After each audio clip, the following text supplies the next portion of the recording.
Take it away, Kevin. Hi, Nina. Thanks a lot. It's great to be back with everyone here for another great AIM webinar.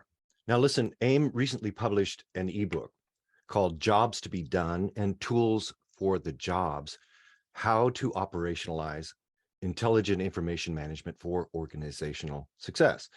Now, that sounds fancy, but really it all comes down to using information and information systems to drive the success of our organizations. How can we really move the needle when it comes to how well the organization operates? I guess that's the operationalize part of it, operationalizing for success. And today we have a panel of expert authors that have contributed to the new ebook, and we'll hear from them in just a moment. But first, I'd like to briefly summarize some of AIM's new research findings that are presented in the book as a way to set the stage for our contributing authors and our discussion today. A number of important bits of research surfaced in the latest ebook, primarily being that the job to get done for information management professionals today may be changing. In the past, much of the focus of information management has been on things like reducing risk and ensuring compliance and securing data. But today, our research is telling us that more and more organizations and more information management professionals are turning their focus to another side of the equation, and that is improving performance and operational success, and particularly in terms of our influence to customer experience. Perhaps that's where you could say the intelligent part of intelligent information management really starts to manifest itself. Intelligent in that we're using information and information systems in ways that are truly assets, assets that allow us to perform better and gain revenue and market share and really make a difference in terms of true transformation and process improvement. But when the job is changing, what does that mean for us? And our research points to three important areas which we can benefit by honing our skills in, and they are process improvement, information access, and data extraction and analysis. And let me explain some of that. In our research, it was clear that process improvement is a top focus for AIM member organizations, and it's more critical than ever that organizations make the commitment to move away from manual processes. Members say that process improvement is perhaps the most important reason that they use to undertake automation, for example. 30% aim to improve cross-department productivity. 28% say it is to improve customer service and experience. And 24% say they need to reduce the time it takes to complete their key business processes. And along the way, information integration and integrity is also essential. Organizations continue to tell AIM that they face the greatest challenge in dealing with information at the intersection of content and process. But there's a way to deal with that, however. Members tell us that customer journey mapping within and across departments has been a good first step to identifying those gaps that exist, often caused by inconsistent and unconnected information silos. Now, data extraction and analysis also surfaced as a key performance area. And if data is what fuels the digital transformation journey, then organizations are more and more committed to becoming more data savvy and automating and capturing incoming information and streamlining the extraction of information and data needed to drive core business processes is a top tactical objective, but also the human objective of really making sense of that data and using it in ways that make a difference. Well, that summarizes some of the new research findings in the new ebook. I recommend that you take a closer look at not only the lead article for AIM for More, but also from a number of articles from our guest authors. Many are with us today. And so I'd like to turn our attention to our expert panel of authors who have contributed to this ebook. We're honored and thankful to have their advice and perspective on how to operationalize intelligent information management for success. Sean Achampong, George Dunn, Matthew Bernstein are all with us today, and our special guest, Jason Cassidy from Shiny Dogs. So with all of that, let's bring on our first guest today, Sean Achampong. Sean is the founder and CEO of To Transformations. He has over 20 years of experience in digital transformation as a specialist. He's an avid speaker and the author of 3 online digital transformation courses. His article in the ebook helps us understand the strategic importance of information audits. So Sean, welcome to the event today. Tell us more about your perspective about information audits. Why are they so important, and how do we measure our success during an information audit? Absolutely, and thank you everyone for having me. Great for first question. So like the success of an information audit, it is actually a few elements that I can cover with you today. Number one, you want to be really thorough. So whether you're doing an information audit, it's a reflection of a business process. So you want to look at it from end to end and cover all facets of the business process from end to end: staff, tools, technology, and ultimately the information that's collected. The second element is the openness for feedback, which is critical to understand if there's variance in the way multiple staff do the same business activity, and what are the differences between them. There may be a reluctancy amongst them to share, considering it might have the guise or the understanding of being an audit. But really, as you mentioned before, it's all about improving the overall business process and reducing risk and so forth. So you want to level set and enable an openness of feedback from the users. The duration and timeliness of the audit is key as well. You want to keep it relatively contained. Typically, I do them within 2 to 3 months maximum, pre-allocating time and availability of the resources that I'll be working with. The accuracy of the findings is key as well, because you may be challenged with the findings that you come up with. So you want to ensure that they're corroborated by empirical evidence, so that everyone can agree, okay, this is something that we can in fact improve. And the final point I'd like to make regarding the success is the strategic value of the recommendations. If they lead for the organization to reduce risk, improve cost, or really improve business processes, those will sell very, very well, and it will be deemed, the audit itself will be deemed as a value add experience, as well as the opportunity to see a clear focus on how we can mitigate these gaps and improve the overall quality and structure of our company moving forward. So yeah. Sean, you mentioned the ROI of an audit. An audit, I would imagine this takes some effort and some investment in time and money. What are some of the key drivers that we can use to build an ROI for such an audit? Some of the key drivers. So I'll give you a few examples. If you have a department or a business unit or a function that's a vital service to the company, and it's operating slower than you think it could be, or inconsistent, with some staff performing well in the afternoon shift, whereas others in the morning might be performing slower, that might be a driver to say, let's more closely evaluate how this team operates and the information they're collecting, and ensure it's consistent. Another one is retiring workforce, where you run the risk of tacit knowledge, like really entrenched knowledge, leaving the organization. That's a key time to evaluate what was done, identify improvements, and really ensure that the tacit knowledge is retained within the organization after the retirements start to happen. Resistance to distractions too can sometimes be a trigger or a catalyst to conduct an audit, especially when you have turnover in a team. You know, some new leaders may be more reluctant to sign up on distractions for cases or categories of records that they've had no exposure to in the past. So if there's any gaps in confirming that these in fact are eligible for final destruction, it warrants an audit to ensure that each type of record is of quality and can easily verify that it's ready for destruction. Now, Sean, what are some of the best practices or tactics that we should use when we're gathering our information and our evidence during the audit process? Good question. I guess, as I was saying before, first it starts off with building a relationship with the user base and evaluating like the verifiability, traceability, and completeness of the record, to bring up a lot of the infractions that might be found.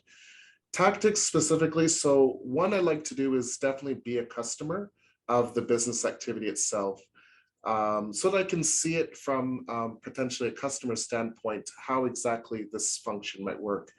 I sample records old and new to see if there's a difference in the way they used to be collected versus more current state.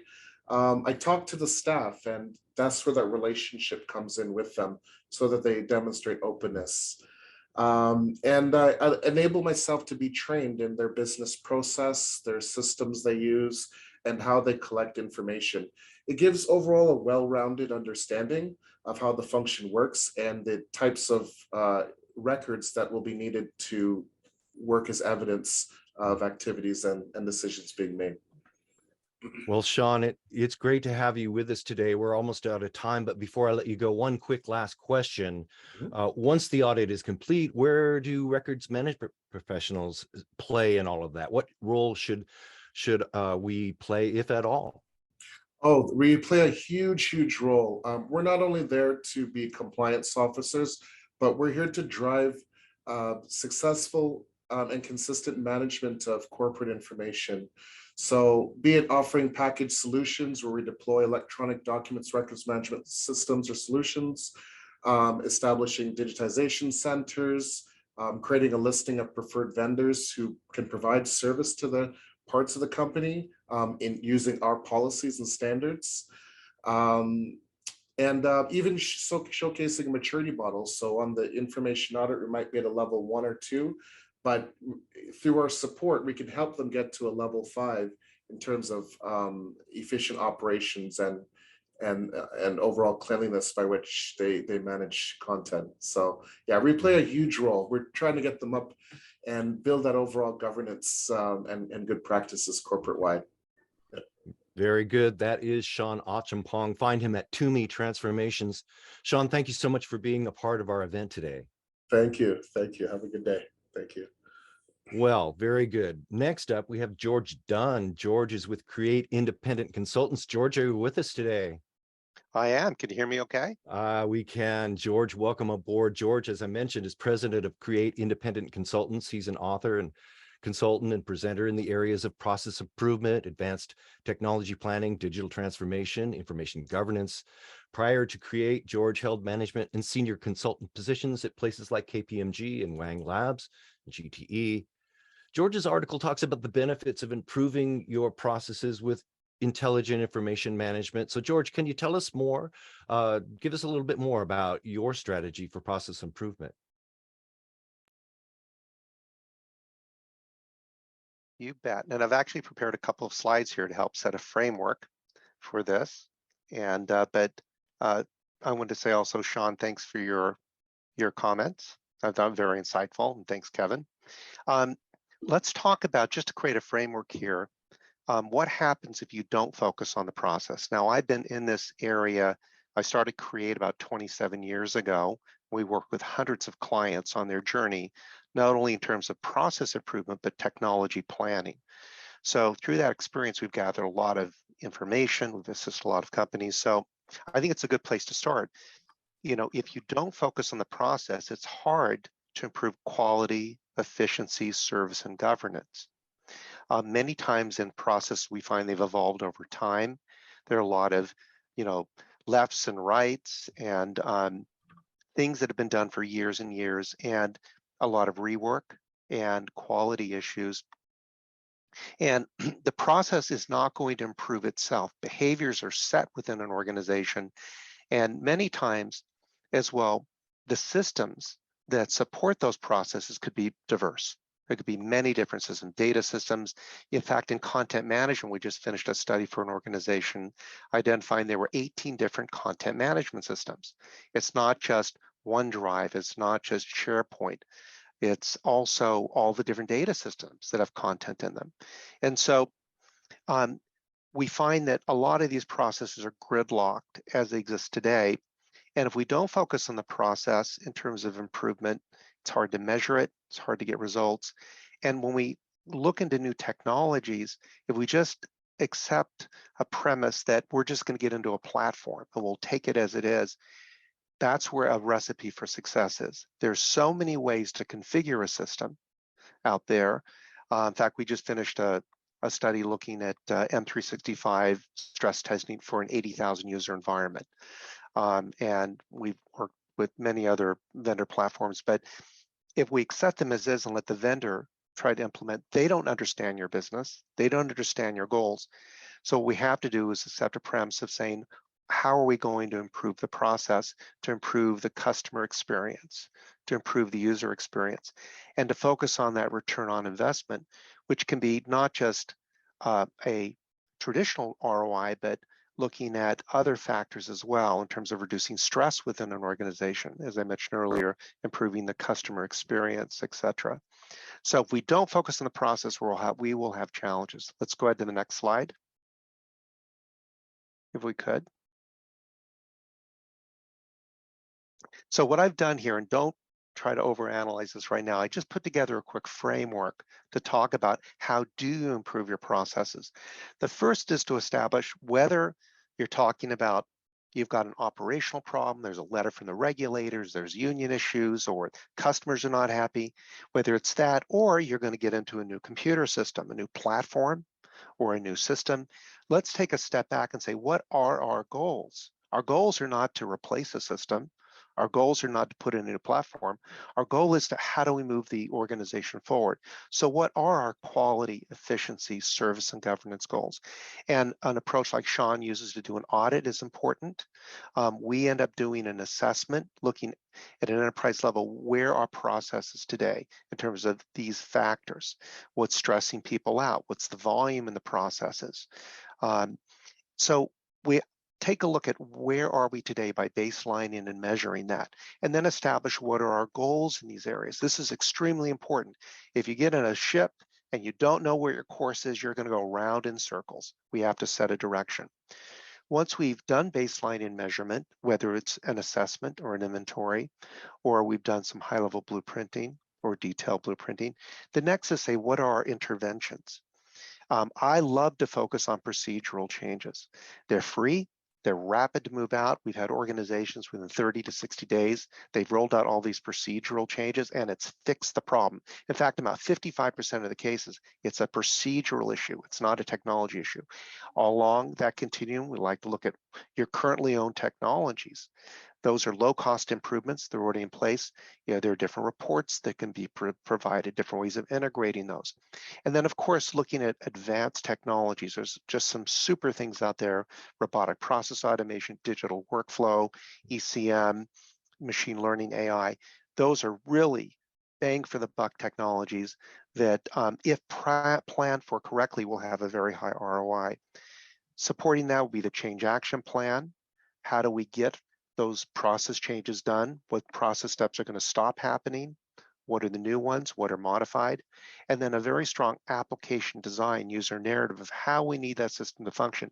This is critical in the implementation of any new platform, M365 or others, open text, all of those, to make sure that we've got a strong application design so the vendors know how to configure that solution correctly.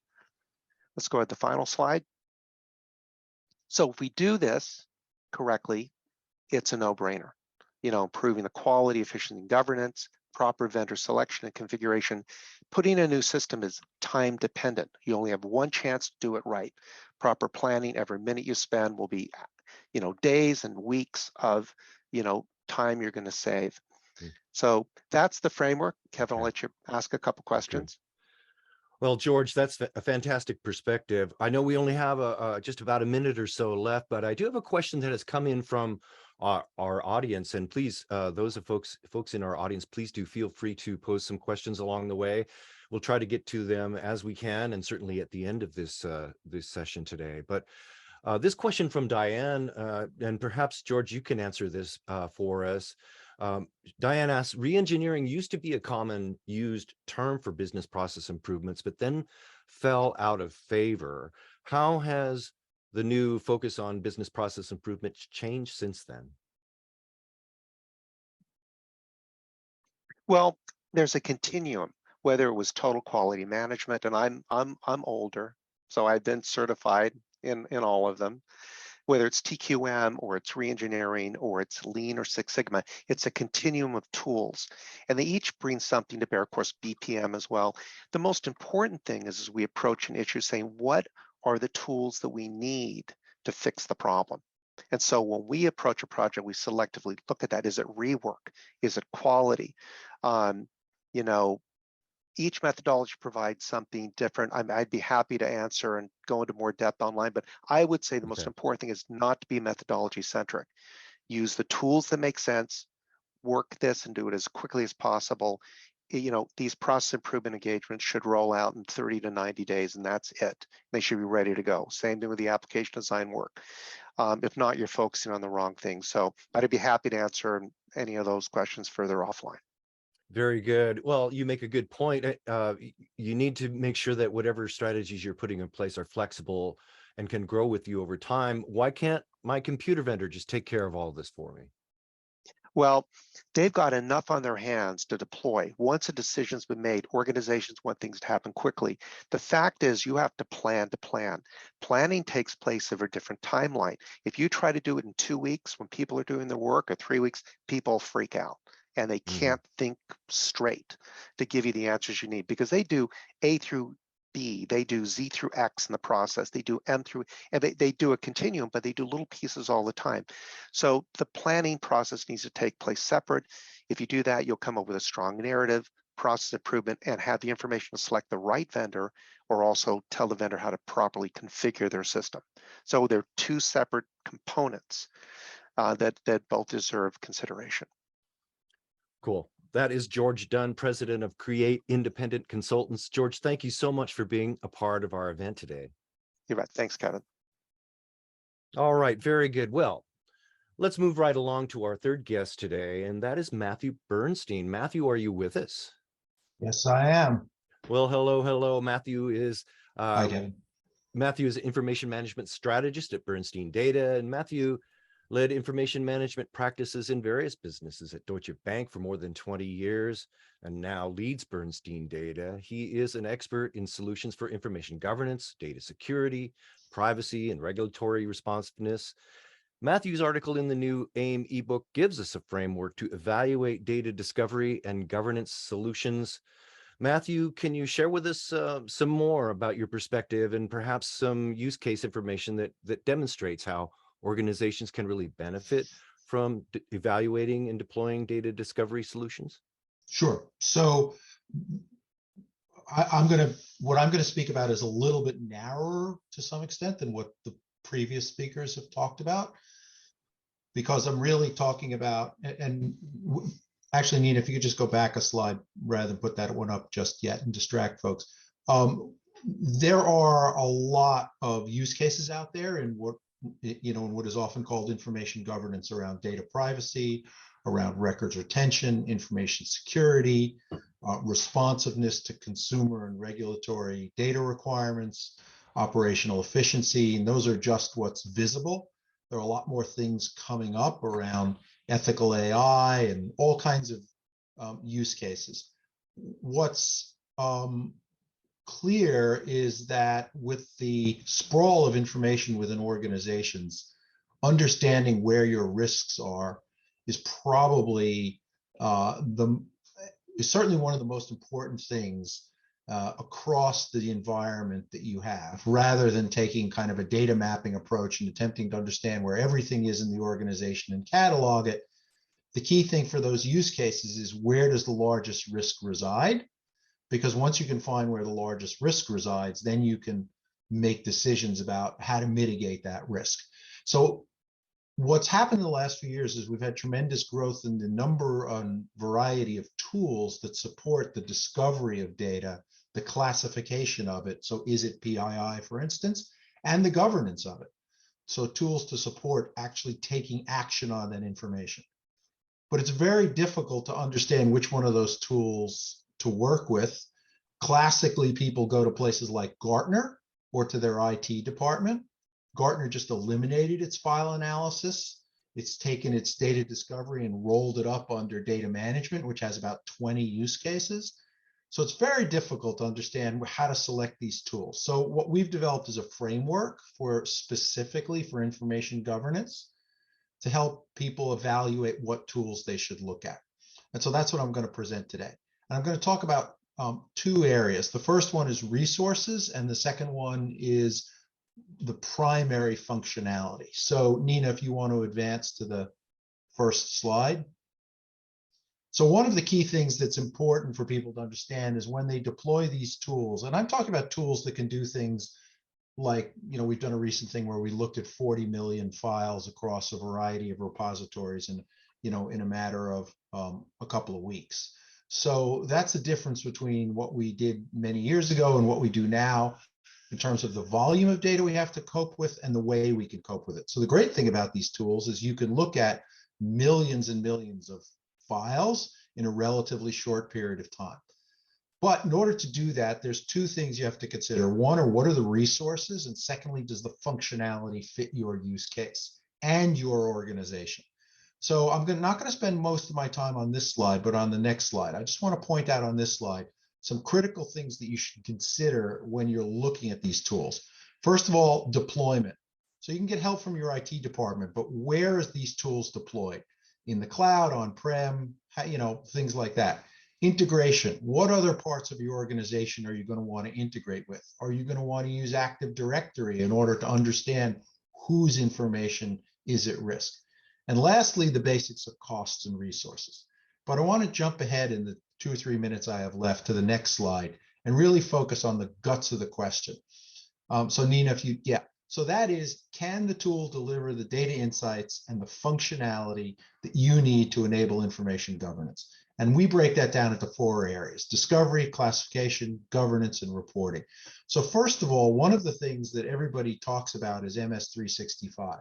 But what about all the other places in the organization that your data resides? In file shares, in SaaS applications, in cloud storage environments? What about email? What about the attachments to email? What about the fact that you may have an organization that uses Mac and Windows? PSTs, old archives of emails. So what does your data environment look like? And can the tool access that environment, not just, a simple environment that's all in one ECM, let's say. Second thing is classification. How much help does the tool provide out of the box? Does it come with predefined parameters for understanding information governance use cases? Do you have to decide what PII is? Do you have to decide what sensitive information is? Or does the vendor have a history of doing IG use cases so they can help you? Do they use, what kinds of methodologies do they use to find data? Do they use metadata? Of course, but do they use NLP, and which natural language processing methods? Machine learning. A lot of companies are touting machine learning. Great for some use cases, not for others. Does it do scoring? Do you have to decide what's the riskiest data? Or does it come with some way of combining parameters to identify density and frequency to create scoring? From a governance point of view, does this tool just help you find it, or can it actually do things with the data that you have classified and, take action? Can it delete it? Can it quarantine it so that you could decide whether or not you want to delete it? Can it archive it? Can it migrate it? What kind of audit trail does it have? And does it do it on an ongoing basis? And then the last thing I want to touch on is reporting. A lot of these tools don't have good reporting capability. So it's hard to see which methodologies, or to combine methodologies of classification and discovery into a single report.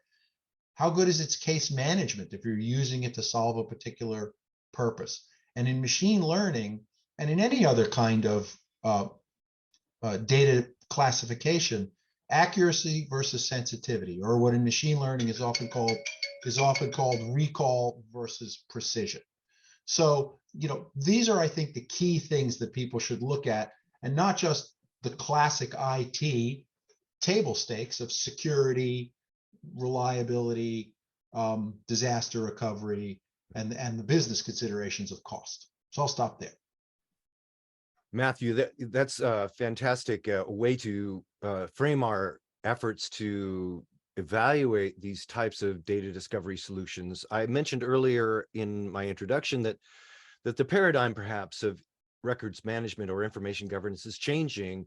How does the use of a tool like this change the traditional approach to records management and other information governance programs?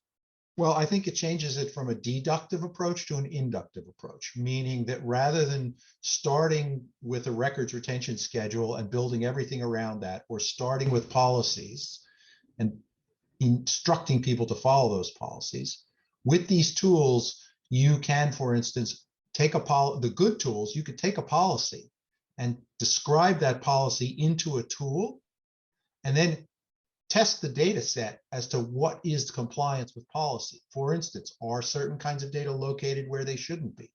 You can also inductively learn things about your data that you didn't know. So one of the most frequent things we see is that people say, I have risky data of this kind and it's located here. And then when we run our analyses, and I'm not a vendor for technology, I help people, build these strategies and programs. What we discover is actually you have a lot more risky data of this type, and it's really located here. It's all in email. It's not in OneDrive, for instance. So that kind of, that changes the parameter and makes the records manager or the information governance professional much more effective at highlighting enterprise risk. Very good. That is Matthew Bernstein with Bernstein Data. Matthew, thank you so much for being a part of our event today. All right, well, very good. Now, I'd like to, at this point, turn it back over to Nina for a moment, just to check in with how things are going today. Nina, what is your impression so far? Actually, I'm really impressed with our experts today. I think they're giving some great advice and perspective. I know we have Jason Cassidy coming up shortly. That's right. But Kevin, you also wrote an article for the ebook about the rising importance of customer experience as a top C-suite objective. Can you take a few minutes to talk about your article? Yes, thank you, Nina. Well, certainly, AIM research has shown recently that our members are increasingly concerned about ways to use information technology to improve customer experience. It's a big shift from the traditional governance mindset, and the reason for this is that providing superior customer experience is now a top C-suite objective. I did a bit of research on this subject, and according to the latest research, nearly 95% of leaders say that customer experience is their top priority. 75% look to customer experience as a way to gain competitive advantage moving forward. And this is super important for us to recognize.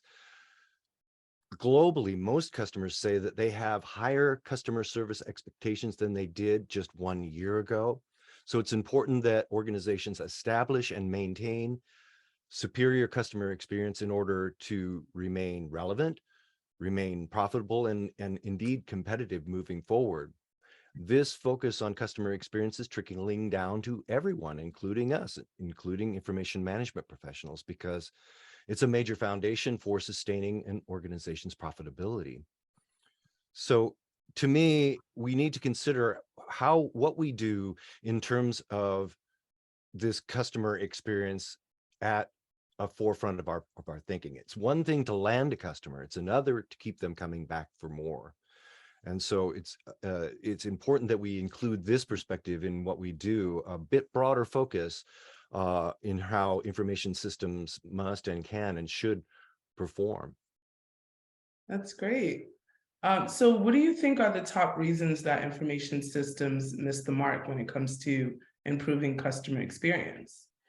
Well, beyond sort of missing this new paradigm, the research that we have conducted here recently at AIM tell us, our research is clear. AIM members tell us that the reason that they miss the mark in these areas is often incomplete or missing information. Critical information is in documents that may be not linked together in other systems. It may be inconsistent or out of date in multiple systems, and access may be needed to content that isn't there for them to really complete their key business tasks. And it's kind of an outdated and difficult scenario for many organizations with difficult collaboration tools. And these are the areas that we influence. It's not just about saving and storing and protecting content. It's about using it to move the needle in terms of customer experience and organizational performance. These are the areas that we can influence. So the stronger that we tap into this new mindset, the more successful that we'll be in really moving the needle in terms of performance and innovation. Excellent, excellent. So AIM members consistently tell us that there is a gap between IIM strategies and business strategies, and that they feel like they don't have a seat at the C-suite's table. How can IIM professionals get the executive support and buy-in they need to innovate? That's right. You know, I've been hearing this gap from AIM members for a number of years. It's certainly surfaced in our formal research, but even before then, customers and users were telling me in my interviews with them that this was a big problem. And so in my view, getting the support that you need is all about linking your strategies to the key C-suite drivers and performance indicators that C-suite decision makers care about. And today, customer experience is that top objective. So the more successful that we are in making this linkage, I think the more successful we will be in getting the funding and support that we need. This is also reflected in our research. Just in the most recent research, 36% of AIM members tell us that they feel that linking their strategy to customer experience is the best way for them to get stakeholder support for their initiatives. So it's having the right systems, being able to find the right information quickly can dramatically improve customer experience, both internal and external. And so when we link what we do to that customer experience, that will, I believe, get us a seat at the C-suite table. Thank you, Kevin. I appreciate you taking a few moments to talk about your article for the new ebook. And for anyone that's interested in downloading the ebook, the link has been dropped for a preview. Now, the book hasn't been released yet, but you are essentially signing up to be on the wait list so that when it does drop in the next week and a half, you will be the first ones to receive it. So now, Kevin, from speaker to back to host, I think we have one more person coming up. That's right. Would you like to introduce our next speaker? Indeed, we have a special guest with us, and that is Jason Cassidy. Jason is the CEO of ShinyDocs and has been involved with solving digital enterprise technology challenges for over 20 years as a developer and an entrepreneur. Jason currently sits on the board of directors for AIM and is the driving force behind ShinyDocs' success as an award-winning provider of intelligent information management solutions. Jason is here to help us put some perspective on all of this and help us understand how we can really operationalize intelligent information management for organizational success. So Jason, welcome aboard. What are your thoughts today? What are some of the opportunities and roadblocks that we should keep in mind?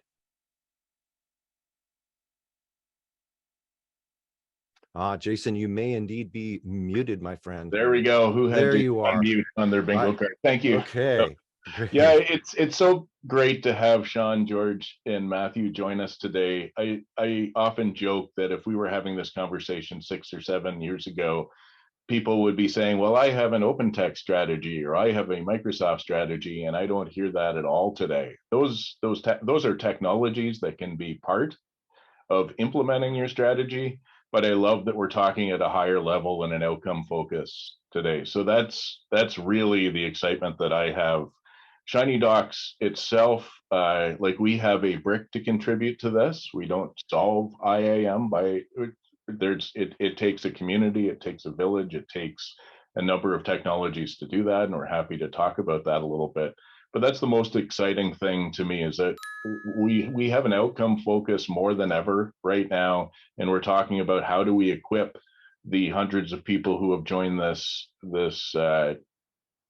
particular webinar, and we're talking about how to equip the 150,000 people who participate with AIM in order to understand how to transform information governance and intelligent information management. So pleased to be part of it. Now, Jason, you folks are all about process automation, information automation. Is that a word? It is now. Tell us more about that. Now, look, maybe I've tried to automate processes in the past. I haven't maybe felt I've reached the success that I need. Maybe I feel like these processes really can't be automated. Do you have some examples of processes that you've successfully automated? What did that organization do? What were the results, and how can we do it too? Yeah, for sure. Nina, if you could just skip to the next slide there. What I found is, especially coming from a background of where we backed a couple of horses with respect to enterprise content management going back years ago, and we ended up being technology partner of the year and these nice things. The things that we learned by helping ECM was that we weren't actually solving the big business problems, and we weren't actually making the processes better, because there was a couple of key steps that were missing. And without these key steps, your program will be incomplete. So when I think back to what Sean said, is that be thorough. And he suggested staff, tools, technology, but content. Are you thorough with your content? And when George was talking about identifying quality issues and the diverse data systems, you mentioned 18 data systems and stressed vendor selection and configuration. And then Matthew gave us essentially and I don't mean to call it intimidating, but here's a fire hose of things that you need to consider. And it kind of reminds us that you're better off letting Sean, George, or Matthew hold your hand and guide you through this process. And when I say about Shiny Docs, the brick that we consider is exactly the following before you get to fixing your business process. And that is, starting at the top here, and hopefully everybody takes a screenshot of this, have you connected to an inventory of all of the information that's out there? This is exactly what Shiny Docs does, is we don't move necessarily data from one point to another. We have tools that do that, but that's not the most important thing. Most important thing is, have you identified the content that is in your SharePoints, your open text, your file shares, your email, and the other 18 different systems? If you haven't done that yet, if you don't know what's out there, how much that you have, then unfortunately, no amount of business process and all that will be complete. Going back to Sean's idea of being thorough. So the first thing that we do is identify all this content. And when we're talking about modern tools, like Matthew mentioned, massive amounts of data, we actually have customers with literally petabytes of data under management now that they haven't moved anywhere, but they used our approach, which is a lot like Google's approach on the public web, of just knowing what everything is out there and being able to enrich it and ask questions. So when I search for a restaurant on Google, I know that the restaurant isn't on Google. They have their own website and that type of thing. But somehow it gives me this wonderful card that says the hours of operations, how busy it is right now, reviews, and the menu. And it's used all sorts of different techniques in order to find that. So that takes us to step 2, is use the modern tools on top of your knowledge of where this information is in order to identify the content. So not just using the Shiny Docs tools, we have OCR and we have classifying and we have AI and that type of thing. So let's assume that of all of the universe of things that can be done for files, like transcribing videos and that kind of thing, let's assume that Shiny Docs does 1/20th of it, but you can use the other things. And once you've done those first 2 steps, now you can assign the content to your business processes. Now you can implement your business rules with governance. But if you've skipped over knowing where all the information is and what it is, you might even be taking a shot in the dark. So Jason, once I understand where all of my information is, what it is, now I can do some powerful things with it in sort of getting back to this paradigm shift I've been mentioning in terms of using information to improve the performance of the organization, not just thinking about it in terms of security or compliance or risk. Once I do an audit like this, how can I use that information and that knowledge to do things that improve the performance of my organization? Yeah, I can remember sitting in with a customer and they were going through their deployment of SAP, and the SAP consultants that were on there were saying that mapping your process perfectly is the only thing that matters, and the content and data doesn't matter. What they were saying is it's too hard, you'll spend your whole life trying it and you're going to fail, so don't even bother with that. And what I heard was them saying, okay, once you get to this point in the process, like for example, you're going to send out a service technician to go look at an asset, or you're going to go conduct a review of a case with a client. What they're saying is all that stuff is out there on the file shares, email, everywhere that Matthew, George, and Sean were talking about, all the different systems. You're on your own, go find it. We'll never be able to do a good job of that. And once you've done your 40 hours of discovery, then come back to SAP and then click that button. And that's the most important thing. And I agree, having the process mapped is important. But if I can change, going back to the first thing that you said, is reduce time it takes to perform key business processes. If I think that I can get all of that information, pre-calculate a lot of it, just like Google does on the public web, and then when it's time for you to send out that service technician or review an engagement with a client, and you can get all of the data about them in 45 seconds instead of 40 hours of research or having to recreate stuff, that is tremendous value. So that's why we say enterprise search, which has traditionally sucked because nobody did those first 2 points, or business process improvement, which has traditionally sucked because nobody did those first 2 points. Now, all of a sudden, you can do that. You can align it with the business. Now you can align enterprise search. And then what falls out of this is good governance. What falls out of it is the ability to delete rot and this type of information. So these are the critical steps. If you skip 1 and 2, and you don't work with people like Matthew, George, and Sean to pick a good vendor to do it, of course, we want you to pick Shiny Docs, but I mean, let's be indifferent for the call. But if you pick a good vendor to identify where all of your information is, then you're set up to be able to start taking action. Very good. Well, Jason, I know we're almost out of time, but before I let you go, one last question. And again, this is coming from our audience today. Tammy asks, where is the future of information governance and information management heading? Jason, I think you're a great person to answer that. What do you think?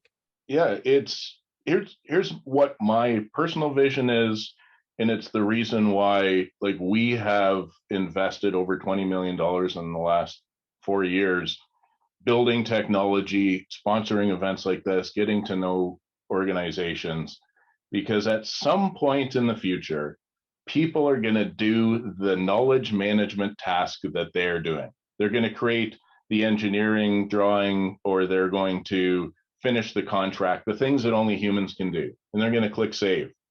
And then the systems that sit underneath it are going to make sure it gets shared with exactly the right people and nobody else. It's going to get the content lifecycle that it needs. It's going to get disposed of at the right schedule. It'll get the classification, it'll get the PII analysis and the security identification. And all those things will happen in an automated way, because we all agree that we are creating way too much content way too fast to have a team of records managers manually doing that task. We need it to be automated. So we ask Shiny Docs, AIM asks, how do we get there? And who's working on that right now? And we identified a ton of technology that's missing. So we started building it. But then we have to back up the train, the technology train, all the way down to the tracks to where the people are, like where our customers are, like the Bruce Power, Southern California Gas, or these types of companies that we love, and we do great work with them. But they're nowhere near that big esoteric goal. We got to tug them forward and say, we're going to identify where all the content is, align it with your business processes. That's number 1. Then the next thing is we'll help your users find things in 45 seconds instead of 45 hours or never, and then. So it's the most important thing right now is what incremental improvement can I make right now? Because it's impossible to hit the home run swing and get to that wonderful esoteric vision that I have without taking these incremental steps. So what is that incremental step that you can do to understand your information better right now with an outcome that somebody's willing to pay for within your organization? And that's why I love the ebook and the jobs to be done. because that's what AIM is trying to do, is map it back to something that you can do that's going to benefit your organization right now. It's going to help you pace towards that future vision. Very good. That is Jason Cassidy. Jason is the CEO of Shiny Docs. Jason, thank you so much for being a part of our event today. Yeah, thank you, Kevin. All right. Well, with that, I'd like to turn it back over to Nina to help us close out the event today. Nina, are you there?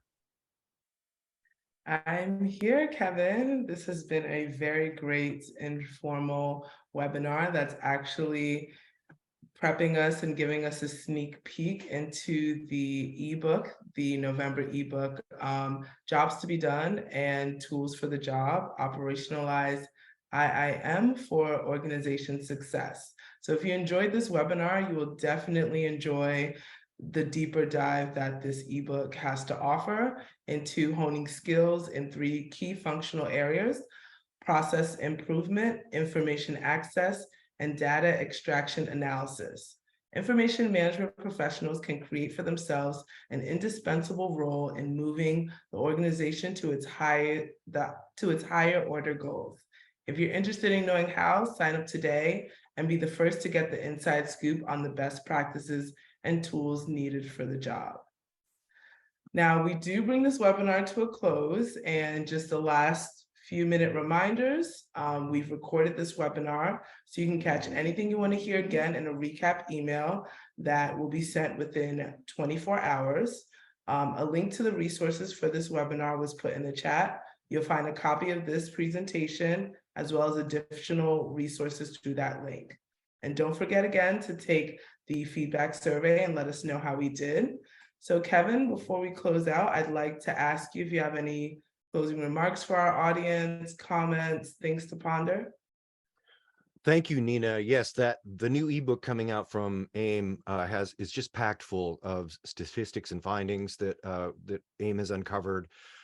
Primarily that it is so important that we recognize the vital importance of customer experience in organizational performance, the impact, the influence, and the connections, and our role in providing that experience. So I look forward to having this new ebook released and encourage everyone to download their copy as soon as possible. Absolutely. And before we close out, I'd like to ask our speakers, let's start in order. Sean, of your last comments or key takeaways for our audience. All about business improvement, and there's many facets to make that happen. Yeah, basically my journey has been keep on learning, and help the organization keep on moving forward. So yeah. Absolutely. And what about you, George? Well, it's all about the process, whether it's the overall process or the detailed steps or the process of interacting with your data or your content. If you take a look at it, as mentioned, and you know, like a lot of Jason's points and Sean's and Matthew, you can't go wrong. Where you go wrong is when you don't look at the process and don't do the pre-work.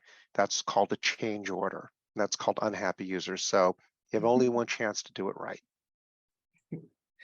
Absolutely. That's a great point. What about you, Matthew? I actually want to be a little bit of a plagiarist and echo what Jason said. I think that we have to recognize that the diversity and volumes of data we're dealing with are beyond the ability of individuals to manage consistently. We have to find where that information is, but at the same time, the senior risk and business leadership don't really understand these problems, so we have to bring them to this problem in a step-by-step way, focusing on what matters most to them, and then, you know, showing them how automation can help manage information across the organization. That's great feedback. And Jason, I know you closed out the show, but any last minute things or takeaways for our audience? Well, certainly, it's my big takeaway is don't do it alone. Don't go alone.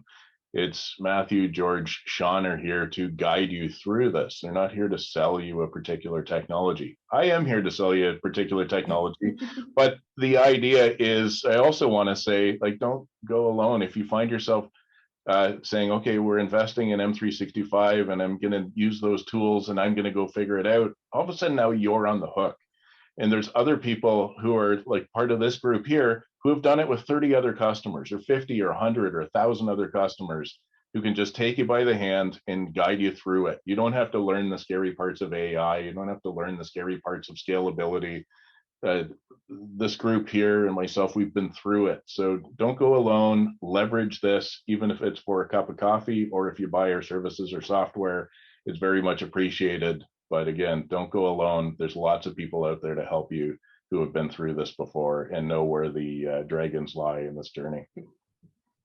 That's great advice. So a big thank you to our underwriters, Shiny Docs. Without support from our solution providers, we wouldn't be able to bring you free educational programs. And a special thanks to our contributors for making this webinar extra special.